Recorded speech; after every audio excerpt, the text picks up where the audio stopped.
បងចោលគ្មានអាសូរហើយក៏ស្រវាថ្មីបាទសូមគោរពនឹងជម្រាបសួរពុកម៉ែបងប្អូនទស្សនិកជនជាទីគោរពបាទនៅក្នុងថ្ងៃនេះជួបជាមួយខ្ញុំបាទ Mr. AC បាទជាខ្ញុំសំណូមអារម្មណ៍ពុកម៉ែបងប្អូនមកជួបនឹងរឿងរ៉ាវមួយបាទតាក់ទិនទៅនឹងករណីការប្រើអំពើហិង្សានៅក្នុងគ្រួសារទៀតហើយ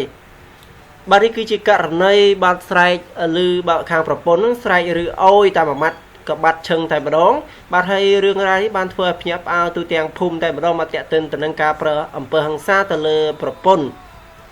បាទអញ្ចឹងយើងមកមើលទាំងអស់គ្នាតើមូលហេតុអ្វីបានជាខាងប្តីប្រើអំពើហិង្សាយ៉ាងសាហាវព្រៃផ្សៃដូច្នេះបាទមិនដឹងថាមានរឿងរ៉ាវអីដោះស្រាយគ្នាមិនបានបែរជាមកប្រើអំពើហិង្សាទៅវិញអញ្ចឹងយើងមកមើលរឿងរ៉ាវលម្អិតជាមួយខ្ញុំបាទជាបន្តដូចតទៅបាទនេះគឺជាករណីអាណោអាធមណាស់ស្រែកអោយបានតែមួយម៉ាត់គត់បាទក៏ស្ងាត់ឈឹងតែម្ដងបាទហេតុការណ៍នេះកើតឡើងនៅឯខេត្តពោធិ៍សាត់បន្ទាប់ពីអ្នកជិតខាងបានឮសំឡេងស្រែកអោយតែមួយម៉ាត់ហើយក៏ស្ងាត់ឈឹងទៅវិញបាទក៏នាំគ្នារត់ទៅមើលស្រាប់តែប្រទះឃើញស្ត្រីជាប្រពន្ធបានដេកដួលស្លាប់នៅក្នុងថ្លុកឈាមយ៉ាងអាណោអាធមបាត់ទៅហើយបាទហើយករណីហិង្សានៅក្នុងគ្រួសារនេះបានកើតឡើងកាលពីវេលាម៉ោង 10:40 នាទីយប់ថ្ងៃទី4បាទខែធ្នូឆ្នាំ2016នៅក្នុងផ្ទះរបស់ជនរងគ្រោះដែលស្ថិតនៅក្នុងភូមិស្ទឹងថ្មីបាទឃុំប្រម៉ោយស្រុកវាលវែងបាទខេត្តពោធិ៍សាត់បាទឃើញមានច្រើនមែនទែនករណីប្រាំអំពើហិង្សាទៅលើគ្រួសារទៅលើបាទគ្រួសារខ្លួនឯងនេះដោយមិនបានគិតវែងឆ្ងាយបាទអញ្ចឹងនគរបាលបាទនគរបាលប៉ុស្តិ៍រដ្ឋបាលប្រម៉ោយបានឲ្យដឹងថាបាទបរិសុទ្ធសង្ស័យជាប្តីមានឈ្មោះថាឆេងសារិទ្ធបាទហៅវិនបាទអាយុ35ឆ្នាំរីឯប្រពន្ធជនរងគ្រោះមានឈ្មោះថាសួនធីអាយុ40ឆ្នាំបាទខុសត្រូវគ្នា5ឆ្នាំឯណោះប្តីប្រពន្ធនេះបាទមានកូន2នាក់រស់នៅក្នុងភូមិឃុំខាត់ហេតុខាងលើបរិសុទ្ធជាប្តីបានប្រើកំបិតផ្គាក់កាប់ប្រពន្ធមួយកំបិតចំក្បាលពីក្រោយបាទធ្លាយខួរបណ្ដាលឲ្យស្លាប់ភ្លាមមួយរំពេចហើយប្រភពព័ត៌មានពីកន្លែងកើតហេតុបានឲ្យដឹងថាបរិសុទ្ធជាប្តីជាមនុស្សញៀនថ្នាំបាននឹងផឹកស្រាស្រវឹងស្ទើរតែរាល់ថ្ងៃ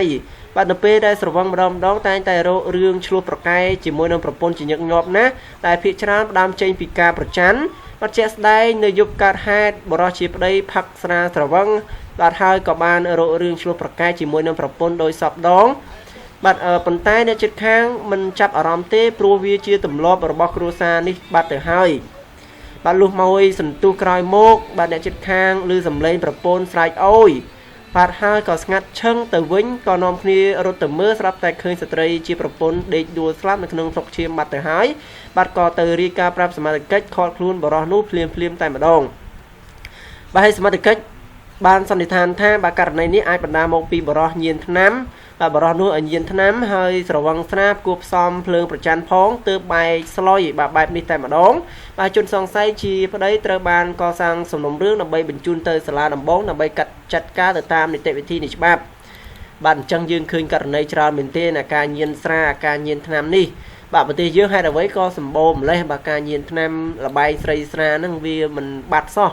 បាទឥឡូវវាបែកថ្នាំទៀតបាទថ្នាំបែកទូទាំងប្រទេសតែម្ដងមានអ្នកប្រើទាំងក្មេងទាំងចាស់ភូមិឃុំដែលនៅតាមបណ្ដាខេត្តមួយចំនួនសុទ្ធតែក្មេងសុទ្ធតែប្រើថ្នាំ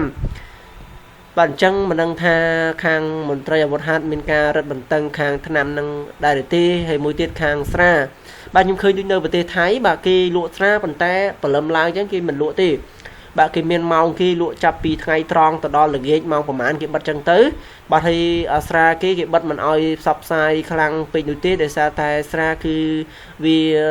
ធ្វើឲ្យមនុស្សយើងឈួតនឹងវាបានមានគ្រោះថ្នាក់មានការលួចប្លន់វាយប្រពន្ធកូនអំពើហិង្សាដោយសារតែស្រាទាំងអស់អញ្ចឹងហើយយើងគួរតែកាត់បន្ថយការផ្សព្វផ្សាយកាត់បន្ថយការលក់បាទមានន័យថាយើងលក់មានកំណត់ម៉ោង